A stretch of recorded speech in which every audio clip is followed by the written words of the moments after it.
Юмч бүр авах юмгүй боллоо да.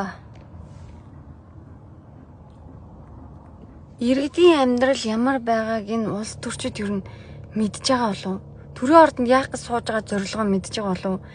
Иргэд чинь нөхөө үйлчлэлтийн бэлтгэл та нар сайн хийгээгүйгээс болоод өдөр шөнөгүй нүүрсэндээ очирлж байна. Өдөр шөнөгүй түлшиндээ очирлж байна. Дээрээс нь 7 хоногт 7 шуудаа нүүрс өгдөг байсан бол 4 болгосон байна. Яагаад байгаа иргэдийгээ та нар занаад байгаа мó? Албаар танаад байгаа мó? Та нар ингээд тэгвэл та нар бослогч суглаа юмаа хийгээрээ. Ингээд ажил хаяараа, ингээд цалингаа нэмүүлээ гэж хэлээрээгээд 7 хоногт 7 шуудаа нүүрс чи яг үндэ ханаач хүрдгүү маа. Яжаад яагаад тэрийг 4 болгочихвоо? Яжаад энэ нүүрс чи ерөөсө хүрэлцэхгүй байх хөөе. Олдохгүй байх. Хүмүүс бүр оочрлж чинь, түлшиндээ өөртөө оочрлж чинь хөөе. Одоо энэ ажил төрлөг хин хийх юм бэ? Хүүхдүүд сургууль цэцэрлэг байхгүй гэртээ ядаж дулаахан баймаар штэ.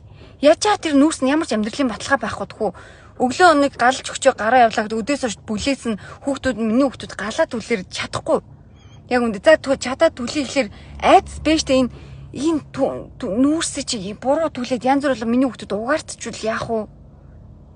Яах вэ? Хөөе та нарыг энэ монголчуудыг энэ яг Монголын нийгэмд хэн амьдрах уу, хэн амьд үлдэхээ үзэх үү гэдэг юм уу? Эсвэл ард түмэн хүчтэй юу? Их мэдлийн улс төр хүчтэй юу үзье гэдэг юм уу?